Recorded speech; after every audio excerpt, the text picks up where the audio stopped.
पोलिसांचा ढिसाळ कारभार आणि दुर्लक्षामुळेच पुणे स्वारगेट या ठिकाणी गंभीर स्वरूपाची घटना घडली असून शासनाची तत्परता आणि पोलिसांची कर्तव्य दक्षता असली असती तर ही गंभीर घटना टळली असती, अशी प्रतिक्रिया ॲडव्होकेट गणेश आरे यांनी बोलताना व्यक्त केली आहे। दत्तात्रय रामदास गाडे हा सराईत गुन्हेगार असून त्याच्याविरुद्ध शिरूर पोलीस ठाण्यामध्ये भादवी कलम 354 आणि 392 अन्वये त्याचबरोबर नगर या ठिकाणी 2 गुन्हा दाखल आहेत। दत्तात्रय गाडे हा गुन्हेगारी इतिहासातील पहिलाच त्याच्यावर गंभीर स्वरूपाचे गुन्हे दाखल असून त्यामध्ये विविध गुन्ह्यांमध्ये त्याच्याविरुद्ध अजामीनपात्र वॉरंट आहे। दत्तात्रय गाडे हा राजरोसपणे फिरत असून 1 वर्षापासून तो पोलिसांना आढळून येत नाही, त्यामुळे त्याला अटक झालेली नाही। पोलिसांनी वेळीच कार्यतत्परता दाखवून त्याला अटक केली असती तर पुणे येथे घडलेल्या गंभीर गुन्ह्याची घटना घडलीच नसती।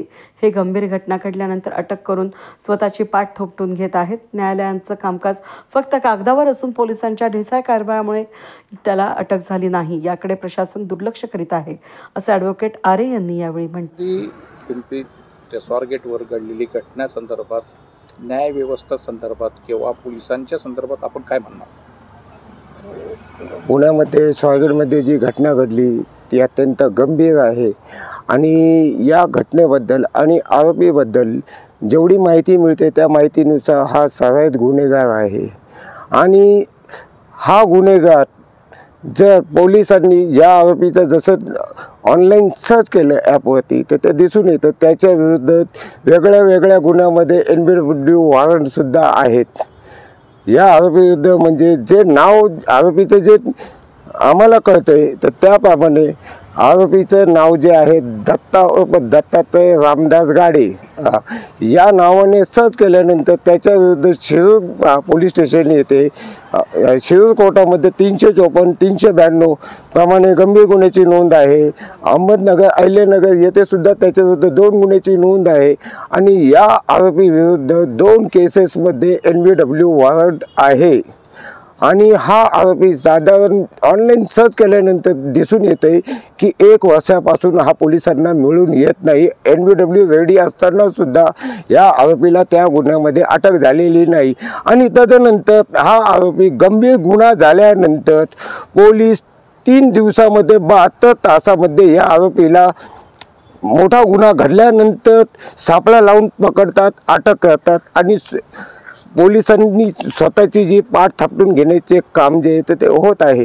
तर त्यामुळं आज महाराष्ट्रामध्ये तरी समाज, संपूर्ण समाज जो आहे तो समाज आज धोक्यात आलेला आहे आणि त्यामुळे राज्य सरकार आणि पोलीस नेमकं काय करतात हा प्रश्न निर्माण झालेला आहे।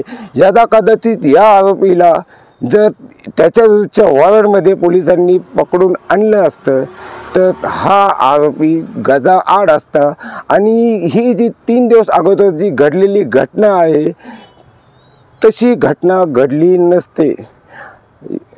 अहमदनगर, अहिल्यानगरमध्ये असंच यापूर्वीचा एक इतिहास आहे। दीपक जावळे म्हणून एक आरोपी होता, अट्टल गुन्हेगार होता। तो सुटल्यानंतर त्याने बीड हद्दीच्या जवळ बलात्काराचा एक गुन्हा केलेला होता आणि आज या आरोपीमुळं त्या आरोपीचे सुद्धा त्याने केलेल्या गुन्ह्याचे सुद्धा कुठेतरी स्मरण होत आहे।